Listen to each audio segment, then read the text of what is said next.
Today was my 35th birthday. Waking up, I felt the usual aches and pains that come with my chronic illness, a constant companion since childhood. As the CEO of a thriving tech startup, I often mask my pain with work and caffeine, but today felt heavier somehow. Deciding a trip to the private clinic was necessary, a place I'd come to view almost as a second home. I knew most of the staff by name, including Tom, the young nurse who always caught my attention. Tom was charming, with a quick smile that made many, including myself, blush. He was also persistent. When I walked through the clinic's doors today, he greeted me first. "Happy birthday, Elena. Looking sharp as always," he grinned, his eyes lighting up as he approached me. "You know, you don't have to face this alone. I'm here." "You know my situation, Tom." "It's complicated," I sighed, settling onto the clinic bed. As Tom prepared the drip, he didn't miss a beat. "I don't care about your illness, Elena. I like you. Whenever you're ready to talk about us, I'm here." Keeping focused on the positives, like my success and independence, was challenging. Despite that, I couldn't deny feeling lonely. The day dragged on with the usual tests and doctor's visits. By late afternoon, I was ready to head home, but Tom had other plans. "Hey, birthday girl, you can't just go home and mope. Let's grab dinner, my treat. Let's celebrate you," he insisted. I hesitated, tempted to spend more time with him beyond the clinic walls. "Okay, but just as friends," I said cautiously. He agreed, though the twinkle in his eye suggested more. Dinner with Tom was effortless and filled with laughter. He had a way of making me forget the clinical routine. Our conversation wasn't just about my health or the clinic. It covered movies, travel, and food. It felt normal, and for a moment I allowed myself to enjoy it. "Elena, you're incredible, you know that," Tom said, as he walked me to my car later. "Listen, I meant what I said earlier. I want to be there for you in whatever way you let me," he said earnestly. I looked up at him, the streetlights casting shadows across his sincere face. "Tom, it's not that simple. My life, my health, it's a lot for anyone to handle. I'm not just anyone," I replied. "Elena, I'm the guy who's asking you to take a chance on me," he responded, his voice steady and sure. I felt a rush of emotions. Here was this wonderful man, willing to accept me with all my complications. "Let's take it slow, okay?" I suggested. As I drove home, his invitation replayed in my mind. Maybe, just maybe, I could let myself have this slice of happiness. After all, wasn't life too short to spend alone? 6 months flew by faster than I could have imagined. Tom and I were seeing each other regularly, and every moment together seemed to ease the constant discomfort of my illness. He made everything feel simpler, lighter. Yet beneath the surface, I harbored reservations about our future given my health. But Tom never seemed to waver. One crisp Saturday evening, as the autumn leaves painted the city in hues of orange and red, Tom suggested a walk through the park after dinner. "Elena, you know I'm not much for fancy speeches," he began, his voice a bit shaky, which was unlike him. "I've been thinking a lot about us, about how happy you make me. I want this to be a forever thing." My heart skipped a beat. "Tom, are you sure? You know my situation. It's not going to get any easier." "Yeah, I know, and I don't care. I want all of it, the good days, the bad days, and everything in between," he said, taking a small box out of his pocket. He opened it to reveal a simple yet beautiful ring. "Elena, will you marry me?" The proposal caught me off guard. I knew I loved him, but commitment at this level was something I hadn't allowed myself to consider seriously. because of my health complications. Seeing him there, so sure of us, made all my defenses start to crumble. "Yes, Tom. Yes, I'll marry you," I said with a smile. We embraced, and for a moment, the world around us seemed to disappear. It was just us, and it felt right. The next few weeks were a whirlwind of planning. We decided on a small ceremony, nothing fancy, just us and a few close friends, including his sister and her husband. But before any of that, I needed to address the practicalities of our future together. Sitting down with Tom one evening, I brought out the prenuptial agreement I had drawn up. "I want to talk about something practical. It's important given my business and my health," I explained. Tom nodded. "Anything, Elena." I handed him the papers. "It's a prenup." He took the documents, scanning them briefly before looking up at me with a smile. "If that makes you feel secure, I'm okay with it. I'm not here for the money, Elena. I'm here for you." "And you're sure? You're really sure about this?" I pressed, needing to hear it just one more time.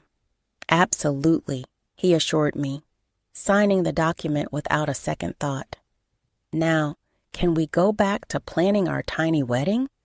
"Yeah, we can," I replied, feeling a mixture of relief and love.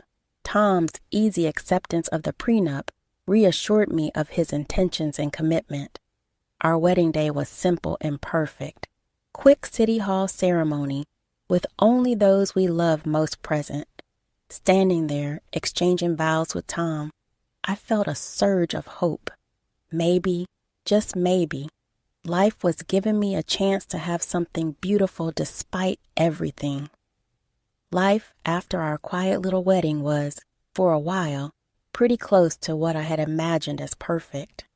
Tom and I settled into our new life together, and he took over running the household, a nice change. I'd come home to incredible smells wafting from the kitchen, and the place looked spotless. The first few months felt like we were in some sort of honeymoon phase that just kept going. But about a year in, things started to subtly change. I noticed that Tom seemed a bit off. His enthusiasm for things around the house began to wane, and he seemed more withdrawn. At first, I chalked it up to the adjustment of living together or the end of the honeymoon phase, but the shift was palpable.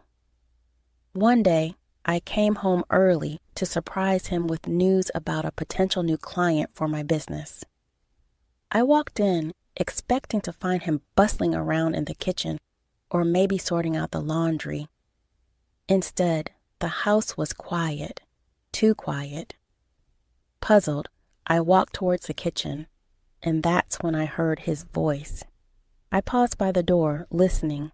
A woman's voice, cheerful and unfamiliar, chatting away as if she owned the place.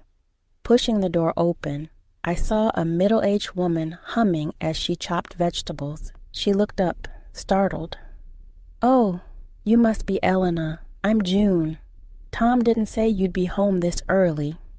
"June, and who exactly are you?" I managed to keep my voice steady despite the shock. "I'm the housekeeper. Tom hired me about a year ago. I come in a few times a week to clean up and cook. Makes things easier, you know."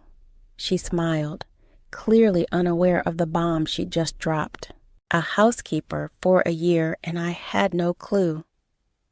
I felt a mix of anger and betrayal boiling inside me, but I kept it together. "Right, I see. Thanks, June. Would you mind giving us a moment?" "Of course." She wiped her hands and left the room. When Tom came home, he found me sitting in the living room, still processing everything. His face fell the moment he saw my expression. "Who's June, Tom?" I asked bluntly. Tom hesitated, then sighed. "She's the housekeeper. Look, I meant to tell you, but I thought you'd be upset about me not doing the stuff around the house myself." "Upset, Tom? You think I'd be upset about who cleans or cooks? I'm upset because you lied, because you thought this was something you had to hide. My voice rose with every word. I know, and I'm sorry. It started small, and then I just didn't know how to bring it up without making it a big deal. It seemed easier to just keep it going. He tried to explain, looking genuinely remorseful. Easier for who, Tom? Because this doesn't feel easy for me, I shot back. We talked it out that night. He apologized, and I tried to understand his perspective. But something had shifted between us. A small crack that made me wonder what else he might not be telling me. Things smoothed over a bit after that, but the seed of doubt had been planted. Tom continued to be great at making dinner and keeping the house in order, but now I knew he wasn't the one actually doing all the work. It felt like our roles were clear. I worked and he managed the home, except he didn't really manage it, he outsourced it. And yet, something about Tom's behavior was off. And it wasn't just a hidden housekeeper issue. His late-night whispers on the phone, his sudden need for privacy, and his constant excuses for needing more money, it all added up to something sinister. So I did what any self-respecting woman with my resources would do. I hired a private detective. It wasn't long before the detective came back with news, and it wasn't the kind I'd hoped for. Tom was spending most of his days at a casino, and the sums of money he was losing were staggering. I felt a mix of relief and despair. Relief that there wasn't another woman, but despair at the size of his deception. That evening, when Tom came home, I was waiting for him in the living room, the detective's report in hand. He tried to kiss me hello, but I stepped back, holding up the papers. Care to explain this? I asked, my voice cold and more composed than I felt. Tom sank down onto the sofa, burying his face in his hands. I didn't mean for it to get this out of hand. It started small, just a way to blow off some steam, but it got bigger, and I didn't know how to stop. And you thought the best way to deal with it was to lie to me? To steal from me? My voice was rising now, my temper flaring. I'm sorry, Elena. I'm so sorry. I need help. I want to quit, I swear. I need your help to get out of this mess. His voice was desperate, pleading. I took a deep breath, trying to calm the storm inside me. I'll help you, Tom, but this is the last time. You need to get treatment for your addiction, and you're going to sign a receipt acknowledging the debt I'm paying off. It's $50,000, Tom. Tom nodded miserably. Yes, anything you say. I'll do it. I'll get help. We arranged for him to start treatment the following week, but just when I thought we might be finding our way back to some sort of normalcy, Tom dropped another bombshell. Out of the blue, he said, Elena, I've been thinking. Maybe we should have a baby. It might bring us closer. I stared at him incredulously. A baby, Tom? You know I can't. It's not just risky. It could be fatal for me. He quickly tried to backpedal. I know, I just thought. Never mind. But the idea didn't go away. It kept coming up more and more. Even his sister, an obstetrician, called me about it. You should reconsider, Elena. Having a baby is the most natural thing. Don't be selfish. You're a doctor. You know my condition. How can you even suggest such a thing? I was furious. She scoffed and hung up on me. The conversation left me shaken. How could they be so callous, so cruel? Months of tension and unresolved arguments had frayed my nerves, but nothing could have prepared me for the scene I walked into that fateful day. I returned home earlier than usual, my steps quickening with the anticipation of a quiet evening. Instead, I opened the door to chaos. Boxes piled up, and Tom's sister Lisa and her husband Mark were arranging their belongings around my living room. What the hell is going on here? I demanded, my voice cutting through the noise. Lisa turned to face me, an unnerving calmness to her demeanor. "Oh, we're moving in, Elena. This is Tom's place, and you should really start packing your things." My eyes flicked to Tom, searching for some sign of confusion or disagreement on his face, but there was none. Instead, he met my gaze with a look that chilled me to the bone. "Elena, I can't do this anymore. You've been manipulating and controlling me for years. It's over," Tom declared, his voice cold and distant. "Manipulating me? Tom, what are you talking about?" "You heard him," Mark chimed in, his voice just as harsh. "He's done being your slave." Tom stepped forward, a stack of papers in hand. "Here are the divorce papers. I'm also filing for compensation for years of emotional abuse and alimony. I need to look after my well-being now." The room spun as I took the papers from his hand. This was a nightmare. I glanced through the documents, each word of betrayal, but rising panic gave way to a steely calm. I let out a laugh, short and devoid of humor. "Well, you're in for a surprise. But go on, think what you want. You'll be hearing from my lawyer." Without another word, I went to our bedroom, packed a suitcase with essentials, and prepared to leave. There was no point in arguing. The man I had married, the man I thought I knew, was gone. I drove away from the apartment and headed toward the elite cottage village where I had a house waiting, a home that was truly mine, bought long before Tom entered my life. As I passed the familiar gates and nodded to the guards, a weight lifted off my shoulders. The house was exactly as I left it, spacious, quiet, and tailored to my needs. It had always been my sanctuary, a place I had prepared for my future, knowing my health might take a turn for the worse.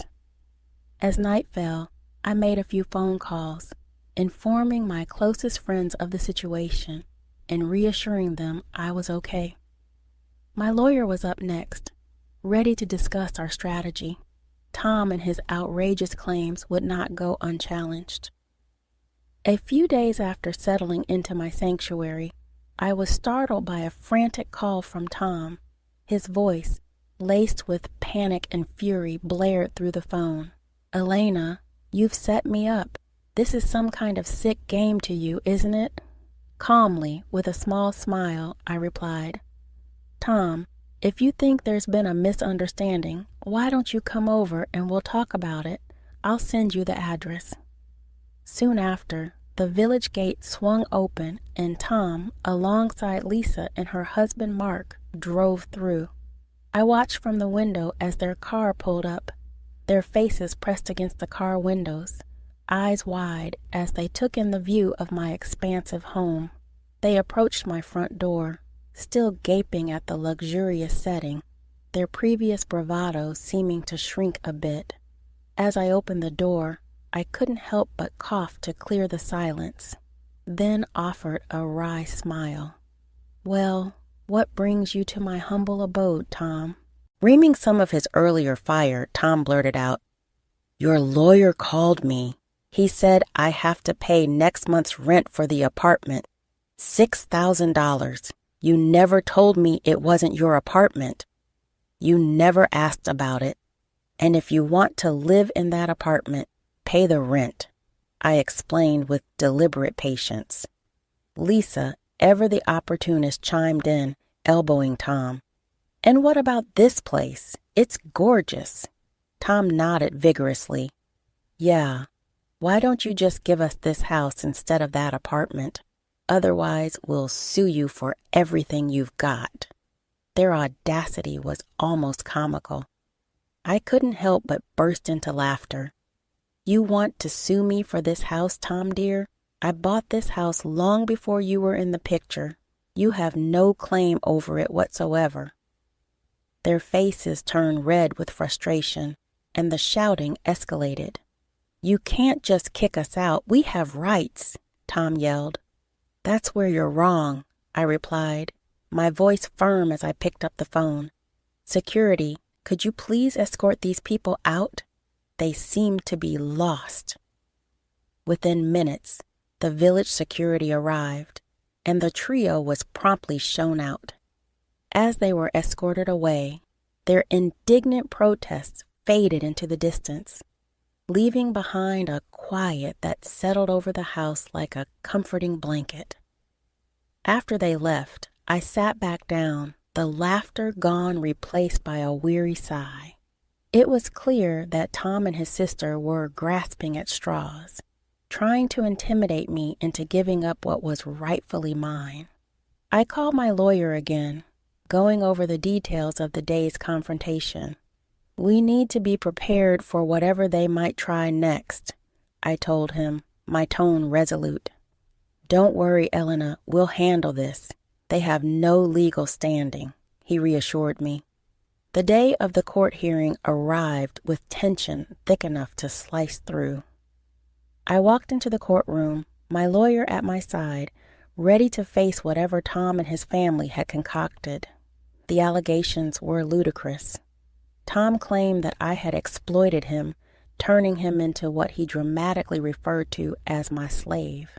He recounted stories of endless chores and a thankless life under my supposed tyranny, all while his sister Lisa and her husband Mark nodded vigorously, echoing his every word. I resisted the urge to roll my eyes. Luckily, it was soon our turn to present the reality of the situation. My lawyer stood, adjusting his suit jacket with calm assurance. "Your Honor, we have evidence that contradicts every single one of Mr. Thomas's claims," he stated confidently, then turned to call our first witness. The au pair Tom had hired, June, came forward. "I worked in their home, doing all the household chores and cooking. Mr. Thomas Elliott hardly lifted a finger," she testified, her statement backed by employment records and salary slips proving Tom hardly contributed to the household work as he claimed. After June's testimony, my lawyer presented the prenuptial agreement. "As per this legally binding document signed by both parties," he continued, pointing to the signatures at the bottom of the page, "it clearly states that in the event of a divorce, Mr. Elliott is entitled to nothing, no alimony, no compensation." The courtroom was silent as the weight of the document sank in. Tom's face drained of color when my lawyer added, "Mr. Elliott, did you read this document before you signed it?" Tom stuttered, "Well, I saw the part about if something happened to Elena." "But you didn't read it all, is that correct?" my lawyer pressed. "Yes, but I didn't think," Tom started. "You didn't think to read what you were signing," my lawyer cut him off, turning back to the judge. "Your Honor, we also wish to present proof of Mr. Elliott's gambling debts, which Mrs. Elliott generously cleared and for which we have a signed acknowledgement from Mr. Elliott himself." I watched as Tom slumped in his seat, the reality of his situation finally hitting him. When the judge finally spoke, her voice was clear and firm. "After reviewing the evidence and hearing the testimonies, it is this court's decision to grant the divorce requested by Mrs. Elena Elliott. Furthermore, all claims for compensation and alimony by Mr. Thomas Elliott are denied." As we walked out of the courtroom, a sense of profound relief washed over me. But that relief was quickly overshadowed by the spectacle outside the courtroom. Lisa was furiously berating Tom, her words sharp and unforgiving. "You fool! All you had to do was get her pregnant and then we could have had everything. You couldn't even do that right." I stopped for a moment to take in the scene, the reality of their treachery settling in deeper. They hadn't just wanted money, they had hoped for my demise. Months passed since the courtroom drama had unfolded, and I had slowly begun to reclaim my peace, focusing on my health and Today was my 35th birthday. Waking up, I felt the usual aches and pains that come with my chronic illness, a constant companion since childhood. As the CEO of a thriving tech startup, I often mask my pain with work and caffeine, but today felt heavier somehow. Deciding a trip to the private clinic was necessary, a place I'd come to view almost as a second home. I knew most of the staff by name, including Tom, the young nurse who always caught my attention. Tom was charming, with a quick smile that made many, including myself, blush. He was also persistent. When I walked through the clinic's doors today, he greeted me first. "Happy birthday, Elena. Looking sharp as always," he grinned, his eyes lighting up as he approached me. "You know, you don't have to face this alone. I'm here." "You know my situation, Tom." "It's complicated," I sighed, settling onto the clinic bed. As Tom prepared the drip, he didn't miss a beat. "I don't care about your illness, Elena. I like you. Whenever you're ready to talk about us, I'm here." Keeping focused on the positives, like my success and independence, was challenging. Despite that, I couldn't deny feeling lonely. The day dragged on with the usual tests and doctor's visits. By late afternoon, I was ready to head home, but Tom had other plans. "Hey, birthday girl, you can't just go home and mope. Let's grab dinner, my treat. Let's celebrate you," he insisted. I hesitated, tempted to spend more time with him beyond the clinic walls. "Okay, but just as friends," I said cautiously. He agreed, though the twinkle in his eye suggested more. Dinner with Tom was effortless and filled with laughter. He had a way of making me forget the clinical routine. Our conversation wasn't just about my health or the clinic. It covered movies, travel, and food. It felt normal, and for a moment I allowed myself to enjoy it. "Elena, you're incredible, you know that," Tom said, as he walked me to my car later. "Listen, I meant what I said earlier. I want to be there for you in whatever way you let me," he said earnestly.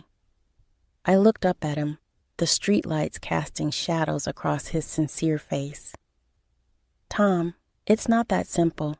My life, my health, it's a lot for anyone to handle. I'm not just anyone," I replied. "Elena, I'm the guy who's asking you to take a chance on me," he responded, his voice steady and sure. I felt a rush of emotions. Here was this wonderful man, willing to accept me with all my complications. "Let's take it slow, okay?" I suggested. As I drove home, his invitation replayed in my mind. Maybe, just maybe, I could let myself have this slice of happiness. After all, wasn't life too short to spend alone? 6 months flew by faster than I could have imagined. Tom and I were seeing each